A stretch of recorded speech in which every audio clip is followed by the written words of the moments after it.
फांसेयाव 25 राङै बायना लाबोदोंमोन। बेखौ फांसेयाव ना? फांसेयाव फिसा फिसा फुलिमोन। बेनिफ्राय नै दासिम जोङो 5,000 रां मोनबाय। बेयाव वेल बि जोंनि बियो थारमाने एसियानि मास सोलिथ'वाखै। दैखौ रिजार्भ बानायनांगौ बेयाव। दै रिजार्भ जायोबानो बे टारबाइन गिदिंबानो कारेन्टआ जागोन। 40 वाटनि बाल्ब बियो। गिबियावनो आंनि भिडिअ नायगिरिफोरनिसिम खुलुमनायखौ जासिहरग्रोबाय। दिनै आंजों आदा जेम्स जोंहा मुसलपुराव जों आदाजों आंजों जोंहा गोबां खामानिबो दङ बायदिसिना ना माखासे जों भिडिअफोरखौ बानायनाय जाया नाथाय आदानि न'आव गोबां माबा माबि दाननायबो दङ गोदो भिडिअ बानायखांबाय ना बे बेसर बारियाव माने आदाया मोनसे फार्म बानायना दोनदो आबादारि किटचेन पार्क बानायदों आरो आबादारि किटचेन पार्क माने आंबो बेफोरबायदि जायगायाव ओरैबायदि मोजां मोनो थानानै माने साइलेन्ट हारसिं बेफोरबायदि जायगा बानायनानै हाबना थानो गोसो जाबाय दा आरो आदानिखौ नुबावनानै गोसोआ ओरैबायदि मोजां मोनदों। बेनिफ्राय आदानिफ्राय माखासे आं बाथ्रा मोनथिनो लुबैयो मानो होनब्ला आं आदानि टेलेन्टखौ गोदोनिफ्रायनो मिथिगौ। आदाया ओरैबायदि टेलेन्ट बे आदानि टेलेन्टखौ आङो मा फोरमायो आदाया दिनै जोंहा जेम्स आदाया सानैबो जेम्स जोङो जेम्स आदाया दिनै मा फोरमायनो सानमारदों माबायदि बेयो बायदिसिना खामानि लायै लायै मावबाय थायो बे हारसिंनो मालाबा बै दाउआ मामोन इमुदावबो बानायो।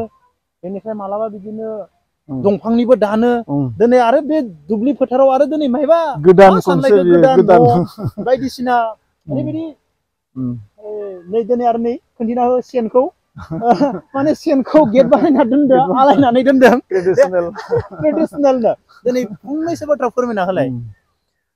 गिबियावनो फंबाय नोंखौ आं साबायखर होबाय आंनि फार्मसिम फैनायनि थाखाय। बेखौ आं आबादारि किटचेन पार्क हिसाबै नाम लाखिदों।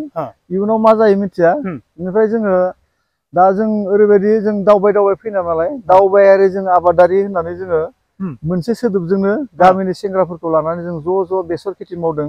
दैज्लां बोथोरावबो आबाद मावदों। बिदिनो थांना थानायनि लामाखौ जों नागिरदों। बेनिफ्राय जोंथ' आगोलाव बिदिनो बांद्राय बिदि खामानि मावनाय हुदा गैयामोन। ओमफ्राय बिदिनो गावखौ सेल्फ इमप्लय खालामनो थाखाय बिदिनो आबाद मावनायाव बांसिन मुखुब जानानै थानाय बायदि खालामनानै थांनाय 3 बोसोरनिफ्राय जों बिदिनो आबाद मावबाय। आबाद मावनानै जों दा जिखिनि गोदान मुगायाव बैग्यानिक आदबजों आबाद मावदों बेजों माखासे जोङो रांबो खामायनो हादों। गोदोनि ट्रेडिसनेल आबौआनो जोंनि आबादारिमोन। बिनि उनाव आफाया आबादारि ओमफ्राय आंबो दा दिनै आबादारि। गोदोनि दिनावथ' बिसोर लेखा रोङामोन।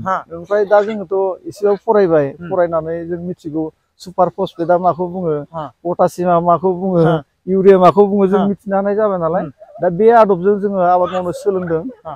आबाद मावनानैनो जों थांना थानायनि लामाखौ थारमाने लानो नागिरदों आरो थिग बिदिनो ओमफ्राय आबाद मावनायनि टेकनिकखौ एसे चेन्ज खालामदों जोङो। जेरै दा माइ आबाद मावनानै बोसोरसेयाव बिगासे हायाव 4,000 बा 3,000 रां खामायनो हायो। बिनि सोलाय नोङो बेसर मावोबा बिगासेयाव 3 दानावनो नोङो 12,000निफ्राय 13,000सिम मोननो हायो।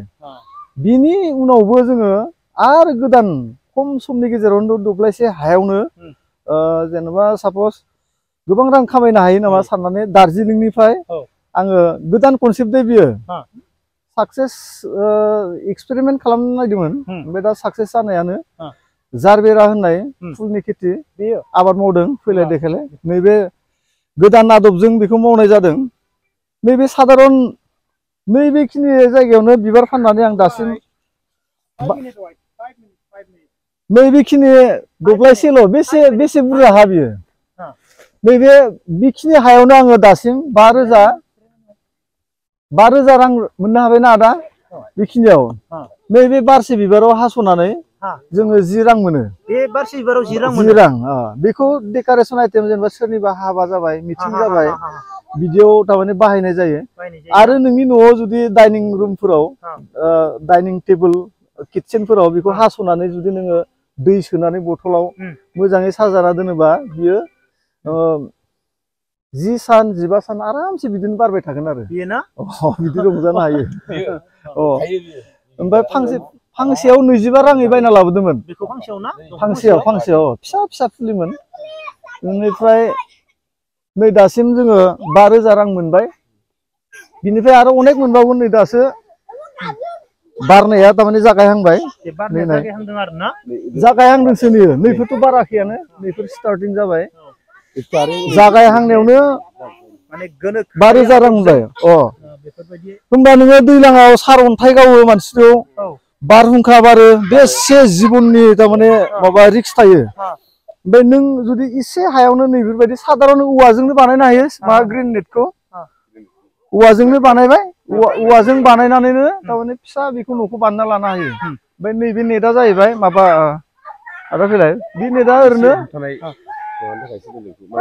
15,000 रां लायो बे नेटआ ओमफ्राय नैबे बिदि बिबारा ओमफ्राय आरो नों फुलिबो फाननो हायो इ स्टाम्प फाननो हागोन जों बेखौ टिसु फाननो हागोन फैगोन बोसोराव बे खनसे गायनायनि उनाव थैया बियो थाबाय थायो आरो जोथोन लानो हायोबा बेनो बिदि मावदों बेफोरबायदिनो माने आदाया जोबोर माने खेथिजों आं सिगांनिफ्रायनो मिथिखागौ आदाया मा स्टाइलनि खामानि मावो जाय खामानिखौ जों मावा बेखौ आदाया जोबोर मावो माने आं नुखाबोबाय दङ दाननायफोरखौबो नुबाय आं आसरित जायोमोन दिनै आरो बेफोरबायदि माने दुब्लि फोथाराव थानानै मा सानो आदायासो मिथिगौ आरो मोनसे माबा बेजों लोगोसे जोङो एपिस सेराना इन्डिका होननाय नैबे जोंनि वेल्थ बि भुटान हाजोआव थायो बेखौबो जों फिदों बेबो आलादासो बियो तारमाने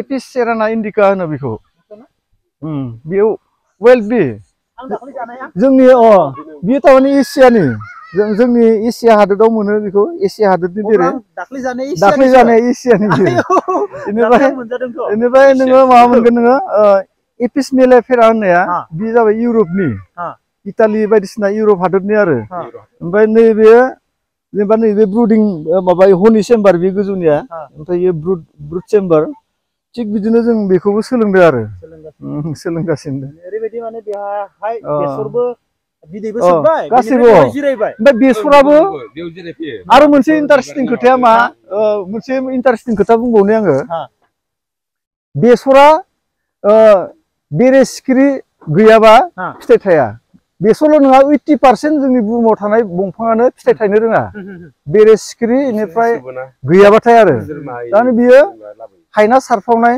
बेखौ इंराजियाव मा बुङो पलिनेशन होनना बुङो जो आथोननिफ्राय जोला आथोन होनबासो बियो बेरे सिखिरियासो बेखौ पलिनेशन बानायो ओमफ्राय बेरे सिखिरि गैयाबाथ' बे पलिनेशनानो जाया बार बारबाय थायोबाबो जायो बियो ओमफ्राय बाराथ' बिदि बारबाय थाया बिराद लाबजनक जायो आरो अन्तत' बेसरा बेरेनि थाखायनो फिथाइ थायो होनना बुंनांगोन आरो सिखिरियाथ' जोंनाव एसेबां गैया बेनो आरो बेसर आबाद फोथाराव जुदि बेरेखौ बिदि मोजाङै लाखियोबा आबादारिया जुदि 3 मन मोनोमोनबाबो बियो 5 मन मोनगोन आरो बेरे जुदि थायोबा आरो बिनि थाखायनो बेरेखौ जों फिनो सोलोंनांगौ जोबोर मोजां खामानि आदा मोजां मोनदों आंथ' दाख्लैबो फैनानै थानो सुखुवाखै दिनैबो फैबावबाय बेफोरबायदि माने मोजां फैबानो जाबाय बेनिफ्राय आंनाथ' मिनि हाइड्र पावार प्रजेक्टखौथ' नों नुखादोंमोन थारमाने आंनाव सेल्फ कारेन्ट जेनेरेट जायो बेयाव बेखौ मा बुङो आंना दा इयो माबा जाबाय 1 मास जाबाय बन्द जानाया बेखौ मिनि हाइड्र पावार प्रजेक्ट बुङो बिनिफ्राय 1 किल'वाट कारेन्ट जेनेरेट खालामनो हायो आं मोनो आरो बे टारबाइनखौ गारजानाय मुवानिफ्राय बानायनानै बेनिफ्राय बेयाव मटर बानायदों दा हाग्राया दुनानै दङ 1 मास सोलिथ'वाखै दैखौ रिजार्भ बानायनांगौ बेयाव दै रिजार्भ जायोबानो बे टारबाइन गिदिंबानो कारेन्टआ जागोन 40 वाटनि बाल्ब बियो एकदम आं हारसिं बानायनाय बियो माने माबा गावनि मेलेमजों बानायनाय आदाया माने बे जायगायाव थानानै गावनो कारेन्टबो बानायबावदों बेनिफ्राय बे ट्रेक्टर साखा बायदिसो नुलाय आङो ना बेथ' गारजानाय ड्राम मोनबियो आलि खेथ्रा लाबोनाय माने गारजानाय ड्रामखौ बेफोरबायदि दैयाव ओरै बेखौ टारबाइन बुङो टारबाइन बानायबाय आङो बेखौ बानायनानै दिनै कारेन्टबो फोजोंबावो बे दुब्लि गेजेराव थानानै कारेन्ट नालाय नैबे कारेन्ट आदाखौ माने सेलुट होनांगोन आंनि जायगायावनो दङ आंनिनो लोगो आंनिनो बिदा आरो सेलुट आदा गोजोननाय मोनबाय दिलसे एकदमबारे दिलसे गोजोननाय मोनबाय बे आं गोदोनिफ्रायनो खामानिफोरखौ नुनानै आसरित जाखायोमोन आरो दिनै आलादा रोखोमनि खामानिबाव जोबोद आबादारि थेंक इउ आंबो